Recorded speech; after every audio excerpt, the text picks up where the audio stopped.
you imagine a foreign country where you turn your head to the right and see a Lamborghini, and you turn your head to the left and see a donkey carrying a load of crops? This country full of current culture and remnants of the past is Egypt. I was fortunate enough to travel to Egypt, and now I'm here to share with you my first-hand experience.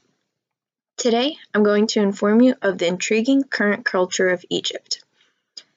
If you're planning on studying abroad, Egypt may be the place that you've been dreaming of journeying to. There are a few crucial tips you need to know before studying abroad in Egypt. You need to know the language, the means of transportation, and the appropriate clothing attire to have a safe and exciting trip. According to the CIA World Factbook, February 2018, the national language of Egypt is Arabic. However, French and English are widely understood. From personal experience, I can tell you that being able to recognize common words in Arabic will be a great advantage. In an ancient perfume factory, I couldn't tell the difference between the sign that said male and the sign that said female in the bathroom, and I walked into the wrong restroom. And there were some very unhappy men and a very flustered me that walked out of that bathroom. So save yourself a very embarrassing story and bring a travel translation guide. Egypt is home to the longest river in the world. Life Science, written by contributor Tracy Peterson in November of 2016, reports the Nile River is 4,258 miles long, and it runs from north to south throughout Egypt. So this river is the Nile River, and as you can see that it is the entire length of the country.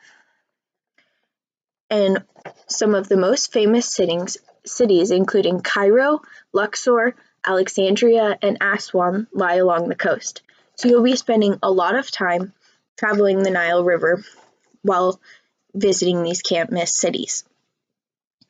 And while on the Nile River, you might see some remnants of ancient life, including a barefoot man dragging along a donkey carrying a load of crops, or a fisherman spearing his fish in the river.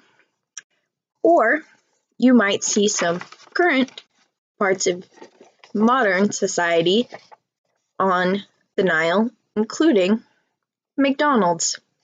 This is a picture I took from a ferry on the Nile, So as you can see, transportation in Egypt ranges from ancient times to the most luxurious of modern-day city sports cars. So you may even find yourself taking a ride on a camel.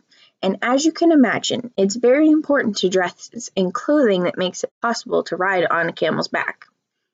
Egypt is an Arab world country, which means that society and clothing revolve around modesty.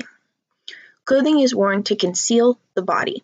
Men are expected to wear long sleeves and trousers, and women are expected to conceal even more. In November 2009, the BBC defined the hijab as a headscarf that covers the hair and the ears and is pinned underneath the chin. This is a photograph of a hijab, and as you can see, no hair is visible and her ears are covered. The same source defines the niqab as a piece of clothing that covers the face. The hands are covered and only a minimal part of the face is visible. This is a niqab, and as you can see, her hands are covered and the only place of her face that is visible is around her eyes. So it is very important to dress modestly and appropriately while studying abroad. So avoid wearing revealing clothing and show minimal skin as a sign of respect for the Arab culture and the Egyptian people. So that was a sneak peek of the incredible culture of Egypt.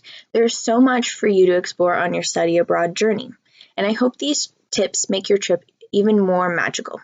So first, learn a little bit of the Arab language in advance. Next, be prepared for some exciting and unconventional means of transportation. And remember to dress appropriately. But finally, savor each moment of your study abroad trip to